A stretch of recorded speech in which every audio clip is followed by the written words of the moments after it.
This episode is brought to you by the Colfax Avenue Business Improvement District. Looking for fun that's a little less fancy and a lot more Colfax? Even during VRT construction, your favorite street is bringing the vibes, food, fun, and unforgettable events. Show your love by visiting Colfax businesses or joining this spring for the Krabby for Colfax Seafood Boil fundraiser, the first annual Apothecary Tour, Big Wigs Bar Crawl, and the Colfax Avenue Community Cleanup. Support the places that make Denver, Denver. I mean, I love the people of Colfax. My favorite guy in a bathrobe, wig, cigar. So look, maybe I'll see him there. I'd love to see him there. That's what makes Colfax Colfax. You don't know who you're going to see. Colfax is always open, always authentic, and always worth the trip. Get all the event details and sign up at colfaxav.com. That's colfaxav.com. This episode is brought to you by the Regional Air Quality Council.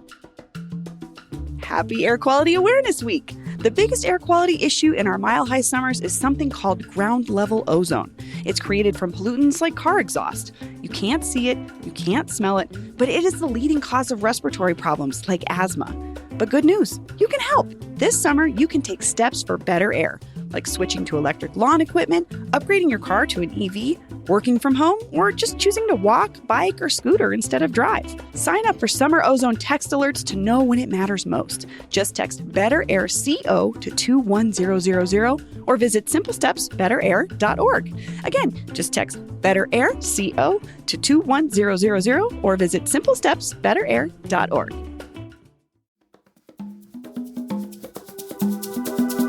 Today on CityCast Denver. After President Trump announced sweeping tariffs last week, the markets crashed and Denverites, along with the rest of the world, have been worrying about the long-term impact. But is there anything we in particular should be concerned about? Then the Nuggets fired their head coach and let their general manager go, sending shockwaves through the NBA. But could it be a good thing? We're digging into these stories and more news of the week. Oh, and just a note, this episode contains some explicit language. Today is Friday, April 11th. I'm Bree Davies, and here's what Denver's talking about.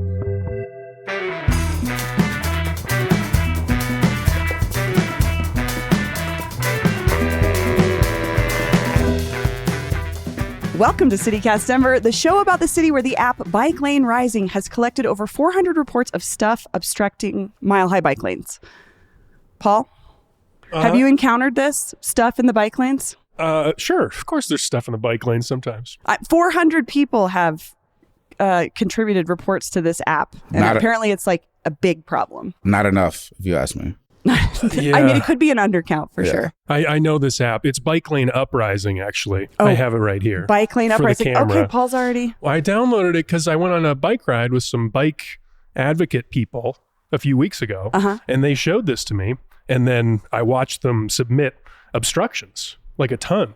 And I think the real story is, because I saw this article in Westward too. Yeah. I think the real story is the person who developed the app, who's this Chicagoan, who's like another one of these passionate bike people, came to Denver to do a presentation for one of these bike groups. So I think just a lot of people downloaded the app and then started using it. Okay. I thought you were saying he created it because we had such bad stuff in the bike lanes, but okay. No. I doubt that there's been any big change in how much stuff is obstructing our bike lanes. I think it's more that this technology was distributed more widely and people started reporting it more Interesting. Recently. What we need is this same app for the dog poop situation.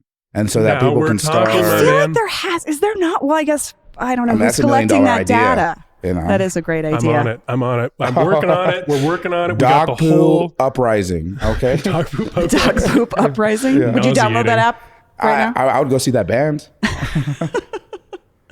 Well, I'm your host, Bree Davies. It's Friday. We're looking back at the big news of the week. We are here at the brand new, beautiful Dude IDK Studios in 5 Points. Have you seen this place? Gorgeous. It's gorgeous. Look at this. Those bricks are 200 years old. This is a gorgeous building. He says, no way of knowing if is that...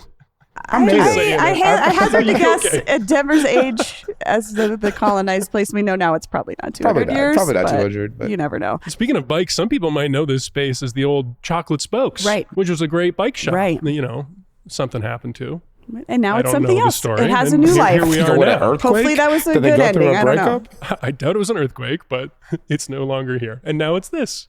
Well, change. Beautiful. You've heard both of their voices already. Producer Paul Caroli is here. Hi. And one of our favorites, you know him, we love him. He's a comedian. I think he's a movie star.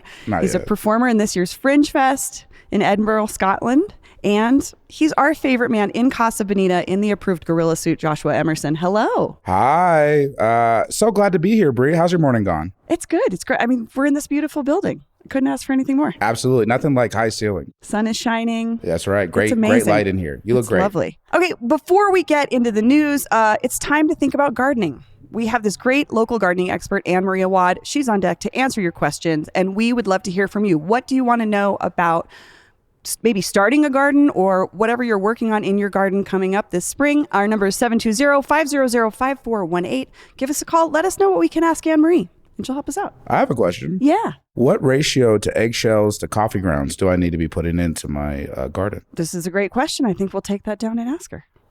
Thank you for submitting the first question. We've asked for these. A good alternative to eggshells. I'm just thinking about the cost the price of eggs these days. Oh, that's fair enough. Yeah. Well, what else is basic? Tough. I don't know. That's such a specific organic material.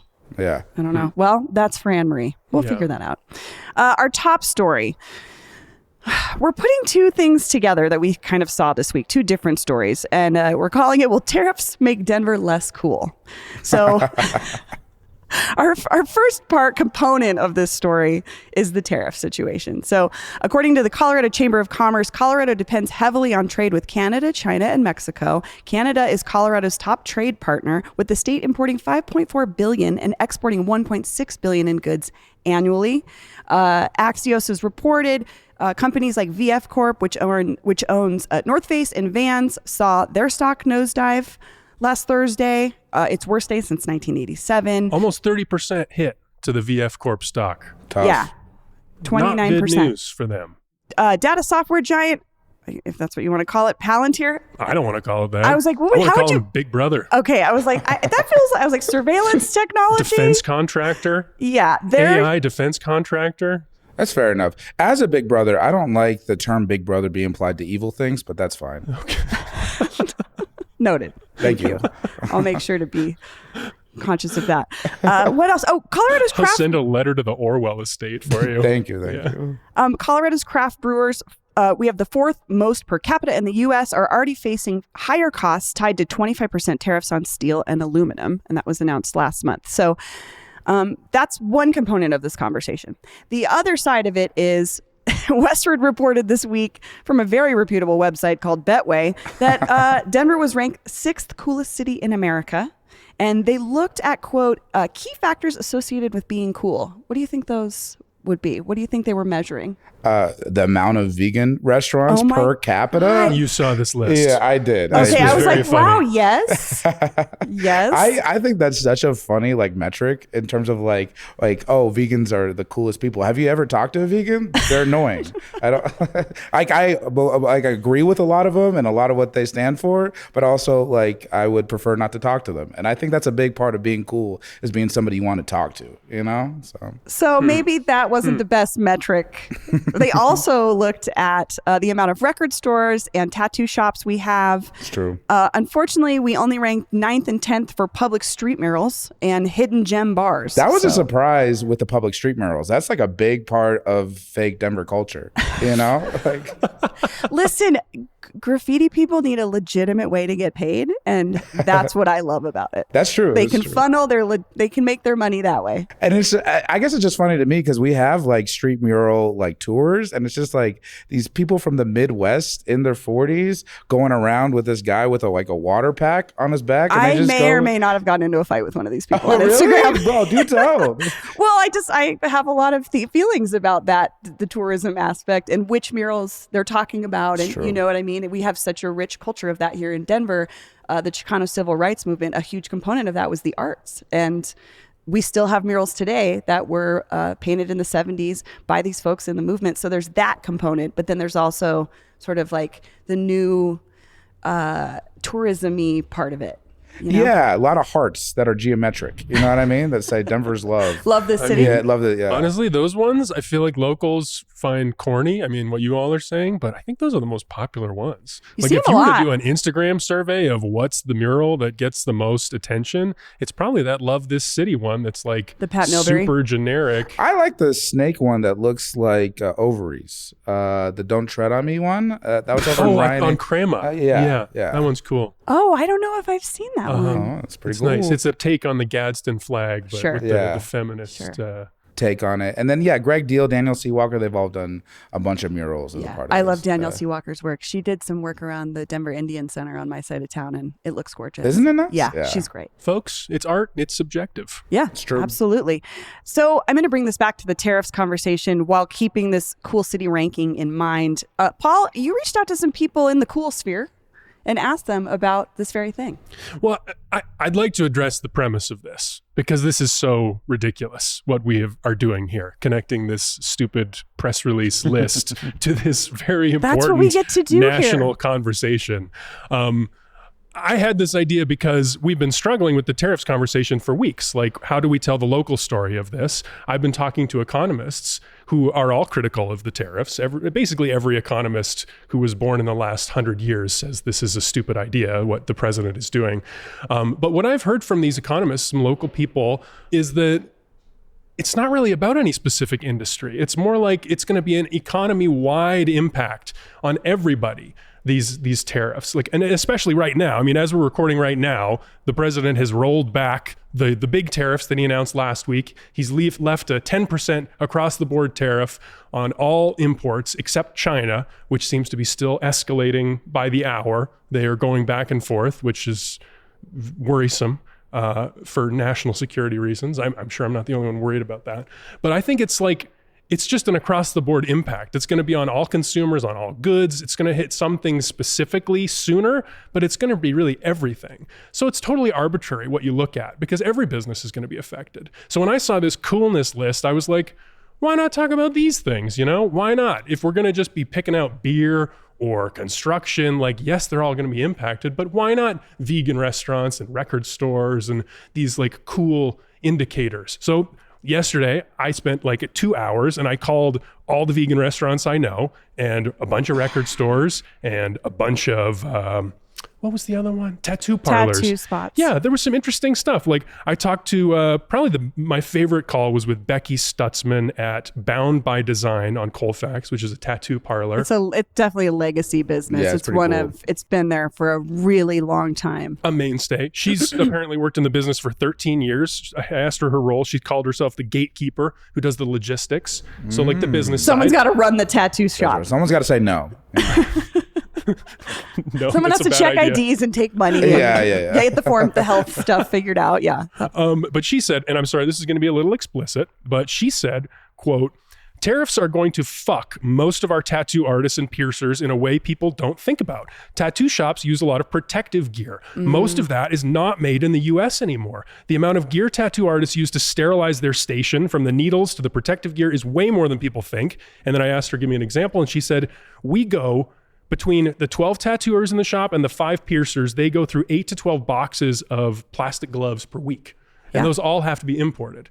So if we're talking about tariffs of 40%, 30%, depending on the country, that increases their costs by that much more because all those costs get passed on to the consumer, which is the tattoo parlor, which is then the person wanting to get the tattoo.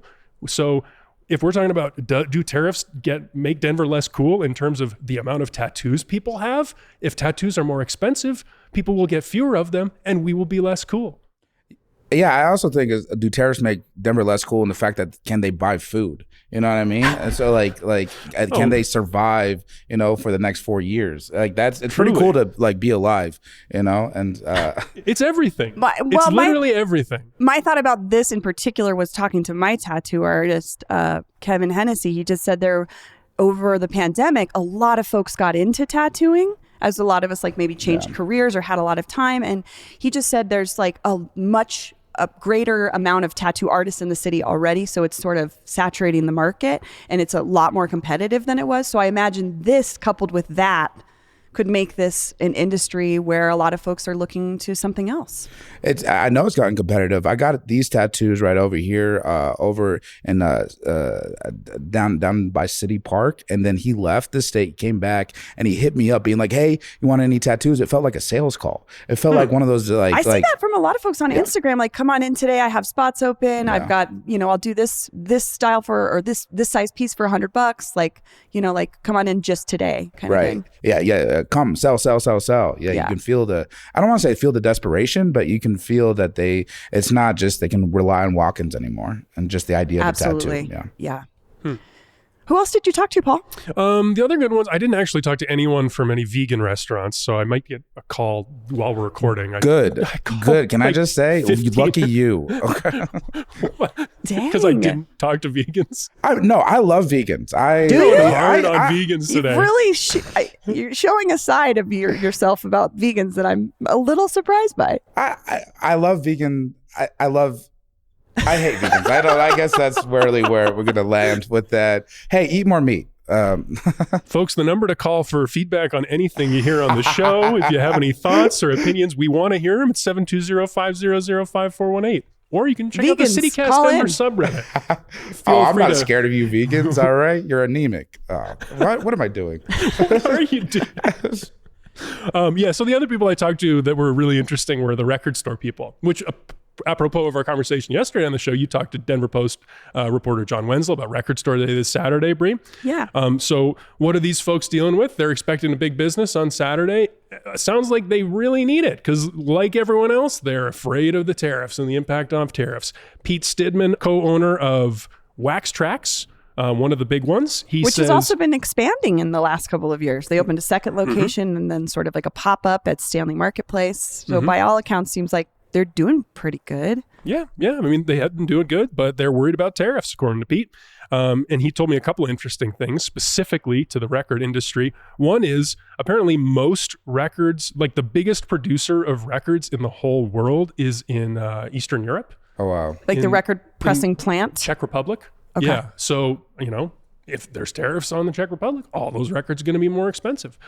And then the other thing he said that I didn't realize was the actual raw material that you make the record out of is this thing called, it's a material called raw thermoplastic resin. And that material typically comes from Asia, including Thailand, Taiwan, South Korea, India, and China. Now, China, of course, is one of the places where there's huge tariffs still on. Now, it sounds like we can get that material from other places, but if one of the suppliers is not available or the prices are much higher coming from that one supplier, it means that they're probably going to be higher for those other places. And that means the price of records is going to go up and people are going to be able to afford fewer records. And I think that also, I'm thinking from the artist perspective, at least like smaller level artists that aren't maybe necessarily dealing with a bigger label, they really count on selling those records to make merch is where you make money. And when the record costs more, you have to charge more, and that it just gets harder and harder and the margins get smaller and smaller. So I'm saying this as a person whose husband runs a small record label. So, and it's not only that, but the inflation is increasing, so people's dollar isn't going as further, and then they're also what's scared. A necessity, right? Like, my household spends a large percentage each year on records. It's part of like a business situation for my husband because he's always like checking out new labels and listening to what's going on. But like, that's expensive, and if we're debating between that and like a medical bill or something, like I can see where records are not really high on the list of priorities for most folks. Yeah, so it's getting hit from both sides, both from like the cost of it and from the demand from it. So. Totally. Yeah. And so it's going to build on itself. I talked to somebody else actually about that piece of how that cycle works of like the demand, the supply, and then what the long-term impacts are, and then like what's the worry point, especially for Denver. So I was talking to Tammy Dorr, who used to run the Downtown Denver Partnership for many years. She's from Detroit. She knows about the cycle of cities, booms and busts. And I was asking her about this, and she said, what you need to look at is employment. At a firm like VF Corp that we were talking about earlier, they had this huge stock hit because people are anticipating sales going down for apparel. There are some speculations that apparel prices could be going up like 5 to 17%, depending on what actually happens with these tariffs, which again we don't know. So if that means people are buying less clothes, less North Face puffer jackets.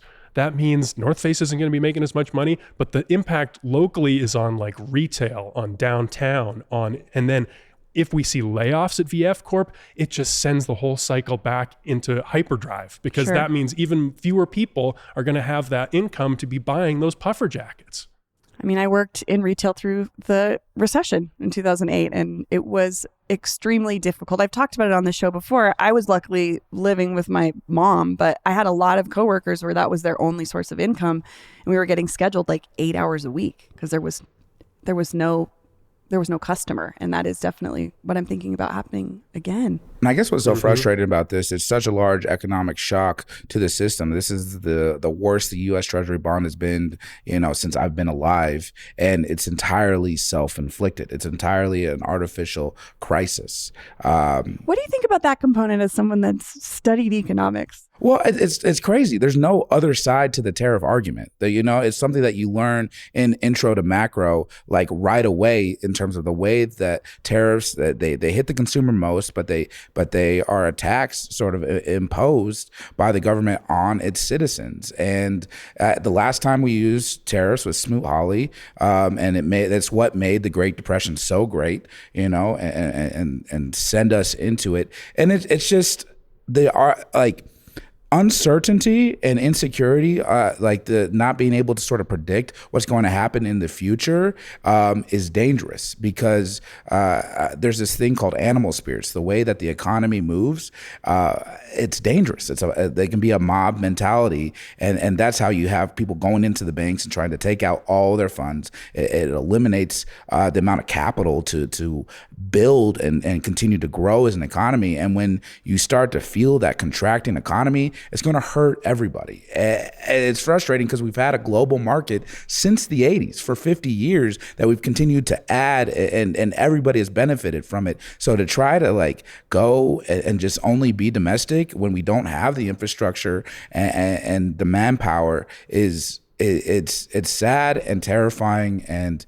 it makes me want to watch more Colorado Avalanche just to sort of separate myself. Well, for the record, you alluded to this, but you said going all domestic. That is President Trump's argument. If people are not aware of this, they should be aware of this. The reason he wants to do this is to raise prices on imports, which would then allow American manufacturers to compete better.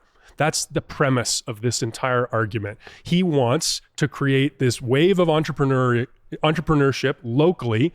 So new companies spring up, like if, say, there's a record producer in the Czech Republic that has to charge higher prices because of tariffs, maybe local record companies will spring up and start filling in that gap, and they'll be able to compete because they'll be able to charge lower prices. That's the premise. Well, we have the labor to run these factories? Well, they say robots. That's you know what I mean? The problem, according to the experts, is that that's a long-term game, because it takes a long time to build those companies. Oh, yeah. And in the short term, it takes capital too. We're all hurting really bad. So I don't know. I mean, maybe there are people out there in Denver. I would love to hear this. If there is anyone who's thought to themselves this week, I got to start a company. I got to invest in my company right now. I have not heard of a single story like this, and I would love to hear of a story like this, because this is his argument.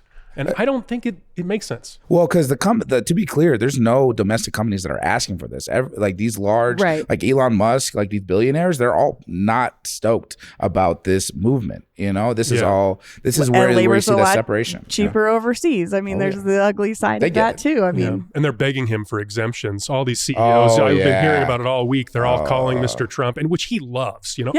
Please come to me. Let me be the fixer of the problem that I created. He sees it as leverage. But anyway, that's the other Denver specific angle that I've heard from economists is like I said, it's going to be mostly across the board, they say, but the problem that Denverites have is we don't have a lot of these giant companies. We don't have the Apples and the Microsofts here that have the huge lobbyist armies that can ask for those exemptions, that get the access. We have a lot of small and medium-sized companies that don't have the same sway in Washington. So I think relatively Denver is like poorly positioned for the fight over tariffs. Well, we reached out actually to our readers of the Hey Denver newsletter this week to ask them what they thought or if they were experiencing this already in some way. And Trista C. wrote in to us and said, at our local middle school, we have been raising funds all year to buy 3D printers and filament for the STEM space. We had priced it out so we could purchase 10 printers and filament for $13,000. We raised enough, and now with tariffs, we cannot purchase the printers as we had sourced them outside the U.S. because they were cheaper and better quality going directly through the manufacturer. It's terrible the way that this will be impacting our kids so quickly. Wow. Yeah. So That's so hard to hear. I'm sure there's a million stories like this. Oh, yeah. absolutely. And there'll be more. I've talked to my wife and I've talked about this on the show. We're doing this luxury home renovation / mold removal of our house. And we have to get cabinets. And the place that we were going to get cabinets was from Canada. And now it's like, well, is that going to cost a lot more? That sucks. Well, and that's someone actually wrote in about that exact problem too. Tim W. wrote to us and said, my wife and I recently bought a house that needed renovations. And I absolutely hear this from folks that are able to buy a house. Sometimes you do buy the one that's lower priced and do the work yourself, right? Fixer-upper. Yeah, exactly. And so he said, we have 2 young daughters and plan to make it our dream home. But because of the tariffs and the possibility of a recession, we're having to scale back the plans and make hard decisions. And so he just talked about the price of things and how that's maybe stopping a project right in the middle of it while he's still raising his family. So, And people are already hurting. I mean, it's not like the economy was cooking. yeah. Boy. And then you think about the big projects, that's the other place my mind went, was this women's soccer league stadium that we proposed to build. Where is all the construction materials going to come from? And the labor and and there's a lot of projects like that. I mean, even just like big buildings that are in the process of being built. Yeah. And we've seen this before where like those projects get abandoned and then you're a city left with a half-built build. There's literally nothing you can do with it. You think about the housing market and how that's going to affect the growth, the building that we need to catch up, and the housing prices that people are going to have to pay. And the implications are endless. I mean, and as a millennial, I am just so tired of this once in a generation economic recession God, for the I know. 4th time. I hear you. I'm exhausted. I was thinking this very thing because I was like, the only thing I hope from all of this always is like good art comes out of it. And I was thinking about We Didn't Start the Fire, the Billy Joel song. Yeah. It's like it's like a historical account of him from his birth on. Yeah. And I was like, I hope some Fall Out Boy did a remake and it was terrible. But I hope someone does it of this time. Yeah. And just because it's just documenting what has been happening to folks. That's what makes art really powerful to me. Huh. But luckily, Denver is the 6th coolest city. Oh, yeah. So For now. I think we're good. Yeah. Well, listeners, if you want to share your thoughts on the tariffs or maybe how it's impacting you directly or your business, give us a call, 720-500-5418 on the Tariff Suck hotline, 720-500-5418. If you know someone at Crocs, tell them to email me back. I know Yeah, they we do want to manufacture talk a to lot someone in China. Crocs. In general, we'd like to talk to somebody at Crocs. Also, vote. I don't know. We're going to take a quick break, and when we come back, the Nuggets in turmoil. This episode is brought to you by Aura Frames. What does your mom want for Mother's Day? Well, my mom always just wants pictures of her kids all together with her grandkids. And this is a tall order because we don't all live in the same place. So I hate to spoil this for you, Brooke, because I know you're listening, but you're getting an Aura digital picture frame for Mother's Day, which is coming up soon, like May 11th. So don't forget. Aura Frames was named the best digital photo frame by Wirecutter and featured in 495 gift guides last year. So next time you need to call your mom, you can also send her a new pic of you from that trip you've been telling her all about, right from your phone. I think the only picture my mom has of all of us together is at Casa Bonita. It's the only time maybe all of us were together. Aura has a great deal for Mother's Day, too. For a limited time, listeners can save on the perfect gift by visiting auraframes.com to get $35 off plus free shipping on their best-selling Carver mat frame. That's auraframes.com. Use promo code CityCast. Support the show by mentioning us at checkout. Terms and conditions apply. Jif peanut butter. It's that Jiffing good, it doesn't really need advertising. So instead, enjoy the calming sounds of the ocean. Jif. Ooh, it's that Jiffing good. Get your Jif at jif.com. All right, we're back. Less than 2 weeks before the NBA playoffs, Nuggets Nation was rocked on Tuesday by the firing of head coach Michael Malone and announcing the contract non-renewal of general manager Calvin Booth. Booth had been in that position for 3 years. Michael Malone had been with the team for 10. I saw this covered even the New York Post. I searched after I read an article in the New York Post and I was like, have they ever written about the Nuggets before this? And I don't think they had. It was really the talk. I have a lot of thoughts about this from the I love Michael Malone perspective. I don't have some deep stats. Why is Michael Malone special? I mean, I think partially he brought us to our first championship, right? Ooh. He under his leadership, he developed Jokic, 3-time MVP. He created this team that we really were proud of and cared about. And it just part of it was just the shock of the moment. 6 days before the preseason was over. And the most successful Denver coach in its history and the first championship. Those are big deals, I think. He's going to be enshrined to the Denver Nuggets fans for the rest of his life. It's all the comments I'm seeing on Instagram. It's just doesn't matter what the Nuggets post is. It's Michael Malone, bring him back. So I feel like the Nuggets, I don't know the NBA that well, but I know that there's a lot of big personalities and big egos. And I feel like the Nuggets, at least in the last few years, have had this air of humility around them, despite having the big superstar of Jokic. It's a team that always they work together. They all supported each other. I would disagree. It's been a known secret that there's been a separation between Calvin Booth and Michael Malone. It was been described as a talk about cold this. I don't know about this between these two. So really quickly, because I kind of had to look. I was like, what exactly does a general manager do? Right? Okay, good. Manages trades, contracts, negotiations, does most of the building of the actual roster. But then the coach has to be able to work with that lineup. And if there's dysfunction between those two, I can see why it just wouldn't work. Yeah. Calvin Booth looks like an egg. I just want to get that take out there. He looks like an egg? Yeah, just Google him. But he looks like a basketball coach. I will say there has been a failure to build around the best player in the NBA, specifically post NBA championship. That and it is a real failure. And it's hard. And a lot of these deals, you're not going to pay $20 million to Bruce Brown, but you have to do something to take another chance at it, because it is your window for an NBA championship is so tight that no matter what, you have to especially when you have the best player in the NBA. He's having another MVP season. He might not win it, but he deserves to win it.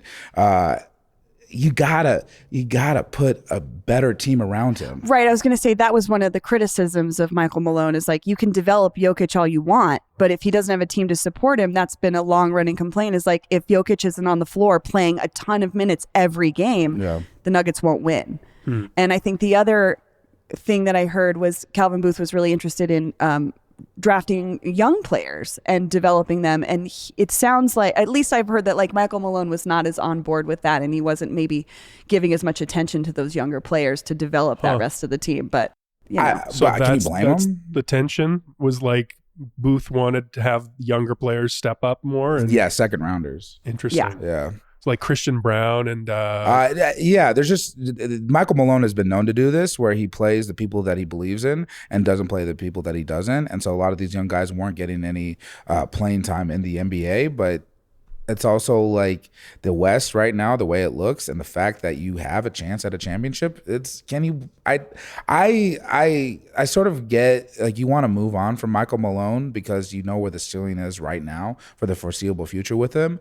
But I'm not really mad at him, and I don't think any of the fan base is either. Everybody, all the Nuggets fans that I talk to have not liked Calvin Booth for a minute, and so in terms of where, I'm thinking. Oh, go ahead. Well, I don't want to make anyone mad, but I listened to the interview that Josh Kroenke, the son of Stan Kroenke. I was going to quote some of that because I thought it was interesting. The owner who made the decision to not renew Calvin Booth's contract and to fire Malone. He made this decision, and then so he explained it in this interview with Vic Lombardi, who works for Altitude, and he was like, "Just look at the record. They've been streaky. They've had a few wins here and there, but the trend wasn't good."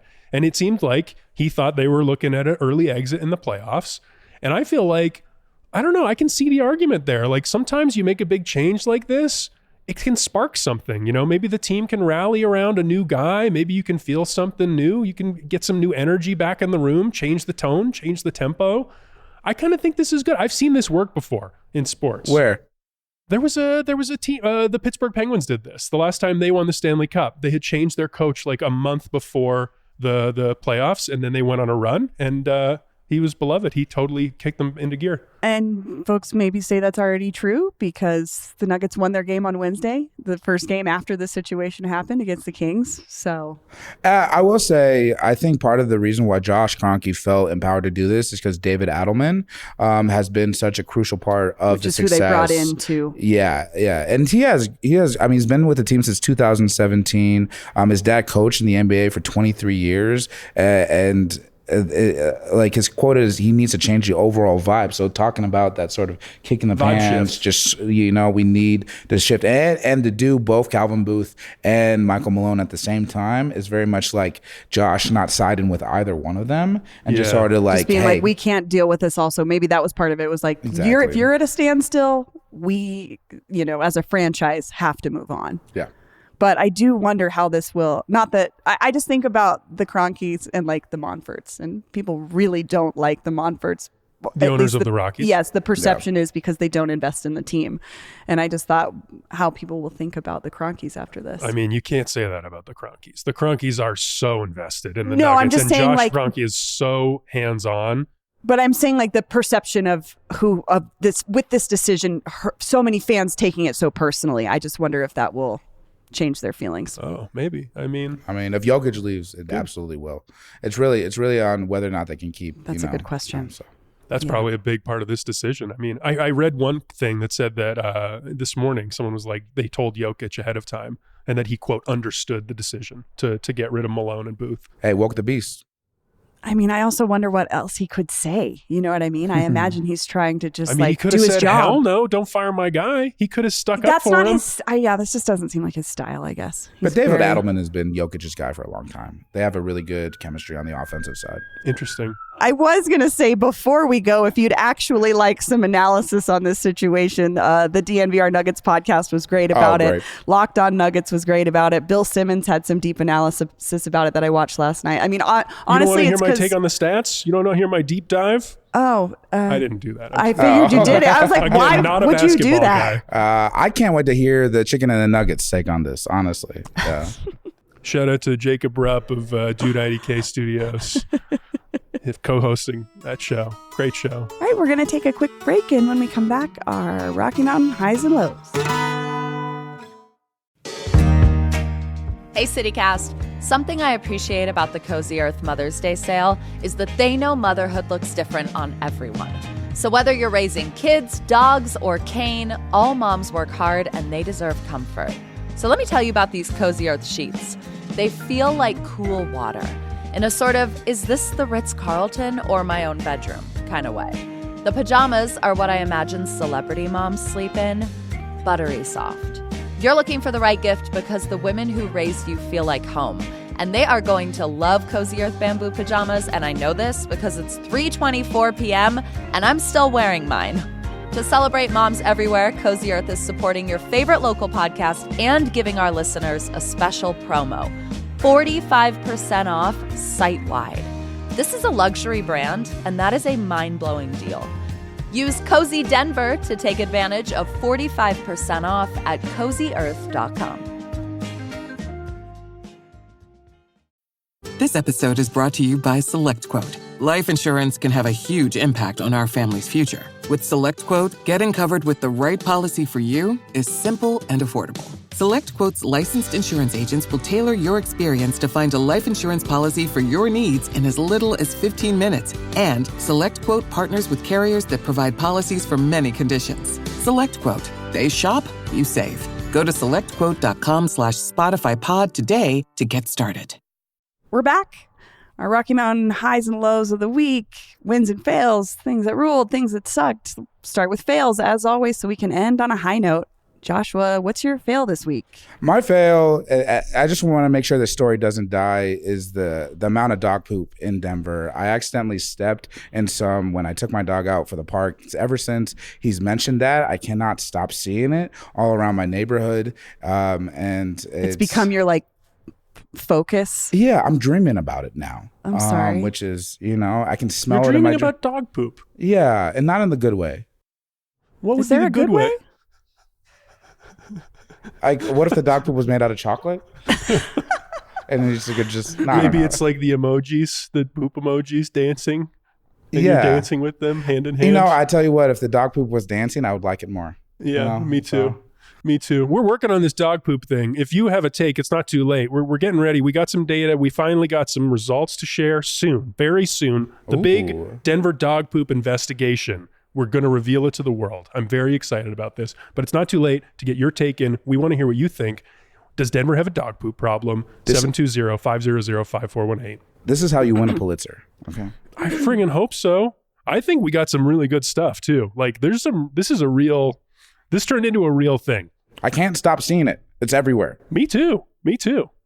I'm seeing it on AstroTurf. That was my theory going into this, was like the neighborhoods where there's a lot of AstroTurf lawns instead of grass, like the dog poop wouldn't seep. And it would just stay seems gross. On the surface. So much grosser sitting on plastic. Yeah. Ugh. But anyway.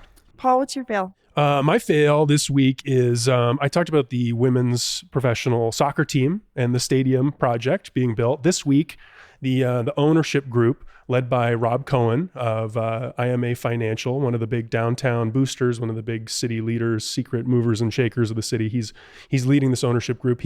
His people made a big presentation to city council because city council needs to sign off on the project. And as we learned this week, the city is being expected to pony up a not insignificant amount of money to help build this stadium. We, like the rest of the local media, were celebrating these renderings of the stadium that were released a couple of weeks ago. And there was some hint that maybe the city would have to pay, which would be taxpayers, us paying for this sports stadium, which is quite controversial. Lots of people have opinions about this. Like I said, this week we learned in a presentation to city council, $70 million is the price tag. That's so crazy. $70 million, which would be to buy the land. So the city would own the land and to build the infrastructure to support the stadium. That's so much to ask of a city that has a lot of other things that $70 million could go to right now. I mean, especially now. I asked for a comment from Rob Cohen and I haven't heard back from him. I'd love to talk to him about this and like the tariffs and everything. Yeah, I was going to say the current economic climate feels like a bad time to be announcing this. Yeah. And just like for relative numbers, the 70 million they want the city to pony up is relative to the owners of the team contributing about $300 million total to the project. That includes 150 to 200 million for the stadium. Of course, those projections depend on the tariff situation that we were discussing earlier. Right. Yeah. Yeah. I remain skeptical. I think it's the whole tariff situation. I think is going to delay this. I'd imagine it's tough to like have this type of investment under this economic situation. The bummer I feel about that aspect is people have been waiting so long for something to happen in this giant empty section in the middle of the city, and I think there was a lot of energy around development happening there and maybe better infrastructure and maybe better pedestrian and bike friendly structure and a connection between Ruby Hill and this section of the city. Like there was a lot of like hopefulness around that. So that's kind of it's also tough. a bummer. Yeah, it would have made better neighborhoods. Yeah. You know what I mean? It would have driven a lot of like another place you could sort of not have to go to downtown to afford to like have a good life. Anyway, you can't to avoid downtown. I mean, as a neighbor, as a Denveran, I'm still excited about that dream personally. But what I worry about is the politics. Like the team built up all this momentum and excitement around, oh my God, new franchise. They say over 10,000 people, including myself, signed up to do pre-orders of season tickets. And now we know city council has to vote on this. So there's all those 10,000 people that are excited about this team and this stadium. And city council has that leverage looming over them as they consider this $70 million price tag. Like, just doesn't, I don't know. I just didn't like the way this whole thing went down. Like, I wish they just would have said it all up front. And they still have some options even if they don't build the stadium right away. You know, you go to Infinity Park, you can go to DU, Dick's you can Sporting go to Dick's Goods, of course. The soccer stadium. So we could still get that team. You can still get the team and the franchise before you get the investment into. Although the NWSL, they wouldn't like that. Because this was one of the conditions of us getting the bid. Well, us, the owners, getting the bid was that we would dedicate a specific stadium for this team. Because that's connected to revenue and it's worked great for Kansas City. It's right there on the river, and so it was a huge success. But they had Patrick Mahomes and Brittany Mahomes involved too. So where's our a little celebrity star Jokic. power? Hello, all right. Hello, Mr. Jokic. Yeah, true. Good. Well, I want to go home.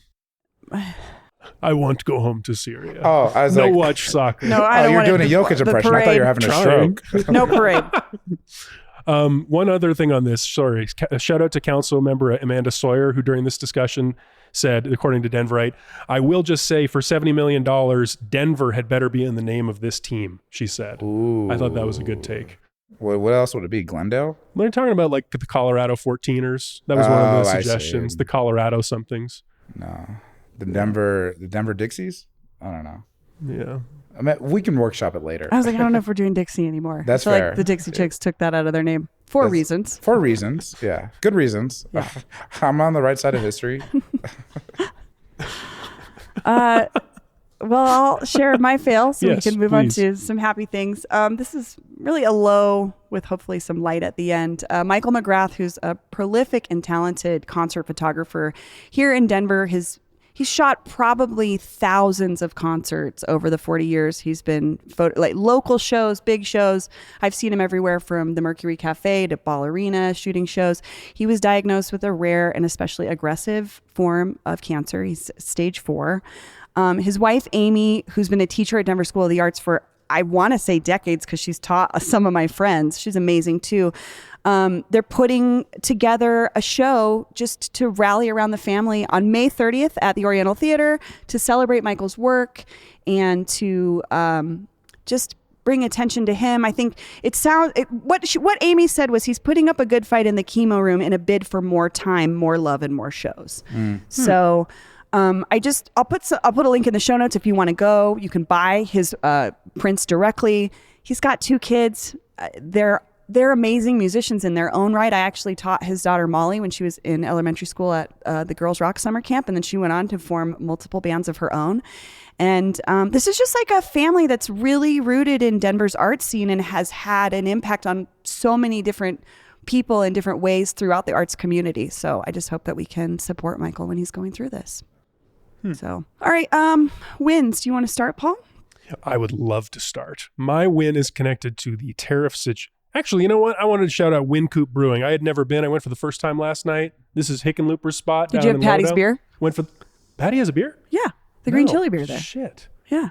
I think they have it on I didn't even look tap. at the menu. I was just like, what's your most popular one? And I got that. Patty's legacy is amazing. Can I just beer, say? a whole entree at La Fiesta. I know. Yeah. Patty Calhoun, editor of Westward, totally underappreciated. Yeah.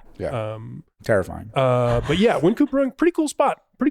Liked it. But my win goes to Jeff Hurd, a Republican congressman from the Western Slope, Lauren Boebert's old district, because connected to the tariffs conversation, he co-sponsored a bill this week that would take the authority over tariffs back from the president and give it back to Congress.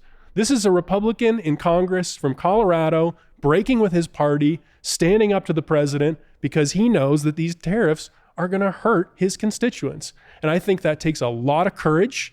And I think that it's appropriate to recognize that. And it's actually in line with the actual party's politics, the original, like what Republicans used to believe in. What they used to believe, yeah. Joshua, Yeah. you got a win?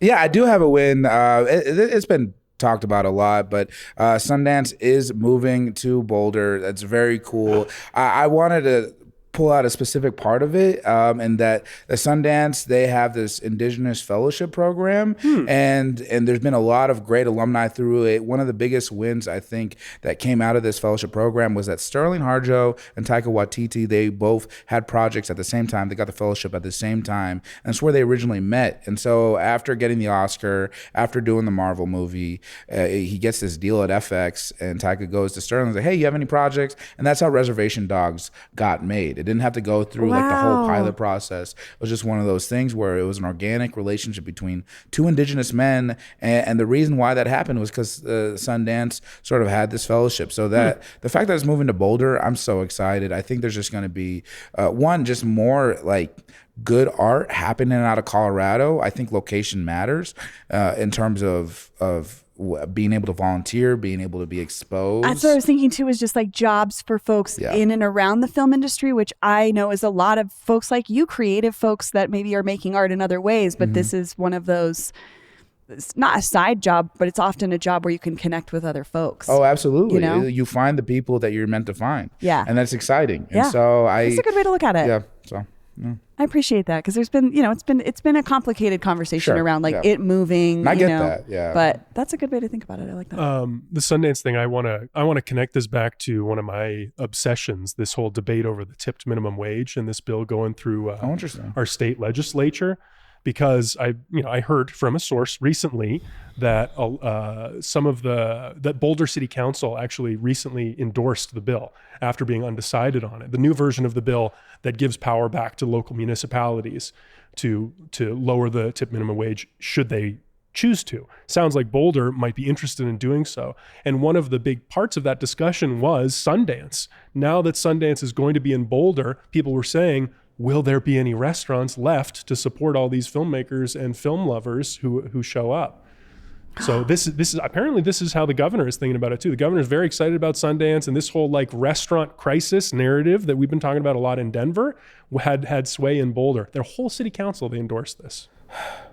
Isn't that interesting? This is the fact that like, is Boulder going to have restaurants? Yeah, they're going to have restaurants. All right. Elon Musk's brother lives in Boulder. Like, they have so many millionaires that are able to pay like a living wage. You know what I mean? Like there's a lot of boohooing about this that is kind of frustrating. Maybe it'll bring back the late night restaurants at least. That'd because be nice. These kinds of things, you have to have stuff open late for folks that are working these festivals, and you know what I mean? Like, yeah, hopefully one of them is a vegan restaurant. All right.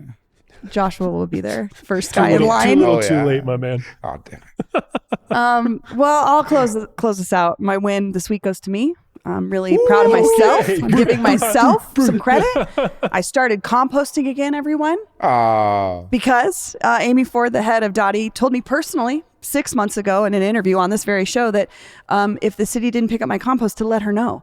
So 6 months later, I'm finally following through and starting to compost again. So I put on my Did you tell her? Did you complain to her or something? On the show, I talked to her I explained my situation. I said I'd been a composter for 15 years and they stopped picking it up. So I stopped composting because my husband was like, we have this giant bin of rotting garbage on the side of our house. And she said, let me know if they don't pick it up. And so I'm going to do it. I put my bin out last night. We'll see. We'll see. Fingers crossed. Wait, fingers so crossed. They are picking it up? She told me that to let her know. And I was like, okay. And then I never started composting again. So I finally was like, all right, you know what? I'm going to do it. And I'm going to trust that the city's going to come pick it up because Amy Ford said they would. And if they don't, call her bluff. I mean, I'll just email her and be like, hey. So we'll see. My composting is back on track. Oh, we'll have to check in on this. Yeah. Pretty proud of myself. Good for you. Thank you. Feeling very smug about it. Well, this is it, Joshua. Yeah. Joshua's got a plug. Joshua's got an event tell this us weekend. what's going on this weekend. Oh, yeah. I was like, do I? Yeah, I do. Hey, guys, I'm going to the Edinburgh Fringe Festival. We're fundraising for that. You can find that on my Instagram at Danger Emerson. But we're doing some warm-up shows this Friday, which is today. Oh, my gosh. Wow, I'm coming to you from today. Tonight at the Savoy in this neighborhood. Isn't that crazy? Oh, beautiful. Cool. Curtis Park. Curtis Park. It's called Dead Man Talking. Basically, we're doing some stand-up. I have a dead mom. My partner has a dead dad, and so we're going to be doing a show around how comedy is our natural reaction to the grief of losing a loved one. And so we'll be doing some stand-up around that, interspliced with improvised eulogies. So we'll have crowd submissions, and then we'll just be riffing off of what people give us. And it's the first time we're doing it is today, and I'm terrified, but I'm so excited. And it's one of the first steps in this long journey to do the largest art festival in the world, a big bucket list of mine. And I can't wait. I'd love for you to be there. So today, and then May 2nd at the Bumport Theater as well.